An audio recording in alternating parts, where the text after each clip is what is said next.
എടവണ്ണ ഒരു മാതൃകയാണ്. ഒരു സബ് ഇൻസ്പെക്ടറിന് ഒരിക്കലും ഭയപ്പെടേണ്ട, ഏത് സമയത്തും ഒറ്റക്ക് വരാൻ കഴിയുന്ന ഒരു നാട്. ഒരു ഭൂമിയിലെ ഏറ്റവും മനോഹരമായി ഒരു സ്ഥലമുണ്ടോ എന്ന് ചോദിച്ചാൽ ഇപ്പോഴും എനിക്ക് പറയാൻ കഴിയുന്നത് എടവണ്ണയാണ്. പത്രക്കാരിൽ നിന്നുണ്ടായി ഒരു മോശമായ ഒരു റിപ്പോർട്ടും ഉണ്ടായിട്ടില്ല.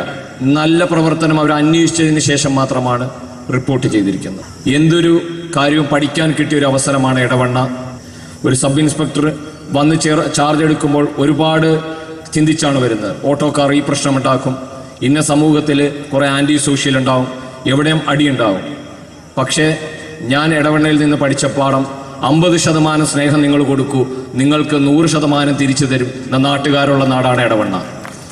അത് തന്നെയാണ് കിട്ടിയിരിക്കുന്ന. അതിലൊരു ഭാഗമാണ് കൊളപ്പാട്. കൊളപ്പാട് എനിക്കെന്നും ഒരു നല്ല സ്നേഹം തന്നെയാണ് തന്നിരിക്കുന്നത്. കഴിഞ്ഞ ദിവസം ഞാൻ പേപ്പറിലൊരു വാചകം വായിച്ചു. കൊളപ്പാടിൽ വെച്ച് മണൽ മാഫിയയുടെ വണ്ടി പോലീസുകാരെ ഇടിച്ച് കൊല്ലാൻ ശ്രമിച്ചു. ഞാൻ ഒറ്റ വാക്കാ പറഞ്ഞത്, അത് ഉറപ്പായിട്ടും എടവണ്ണയിലെ ആൾക്കാരല്ലായിരിക്കും. അതുപോലെ തന്നെയാണ് സംഭവിച്ചത്. അത് തൊട്ടടുത്ത് എടവണ്ണയിൽ നിന്ന് മാറി ഞാൻ ആ കണ്ടുപിടിച്ചവർ എടവണ്ണക്കാരല്ലായിരുന്നു. അതാണ് എടവണ്ണയുടെ മെസ്സേജ്. ഈ സമൂഹത്തിലെ ഏറ്റവും നല്ല നാടാണ് എടവണ്ണ. അതുപോലെ തന്നെ മാറിക്കൊണ്ടിരിക്കുകയാണെന്ന് വിശ്വസിക്കുന്നു ഞാൻ. പൂക്കോട്ടുംപാടം വീണ്ടും എടവണ്ണയിലേക്ക് വരാനുള്ള ഒരു അവസരം എനിക്ക് കിട്ടിയപ്പോൾ ഞാൻ പറഞ്ഞു, എടവണ്ണയിൽ എനിക്ക് വന്നു കഴിഞ്ഞാൽ ഒന്നും ചെയ്യാനില്ല. കാര്യം അവിടെ നാട്ടുകാർ അതുപോലത്തെ ആൾക്കാർ, അത്രയും നല്ല ആൾക്കാരുടെ ഇടയിലേക്ക് വീണ്ടും വന്നിട്ട് എന്തെങ്കിലും ചെയ്യാനില്ല.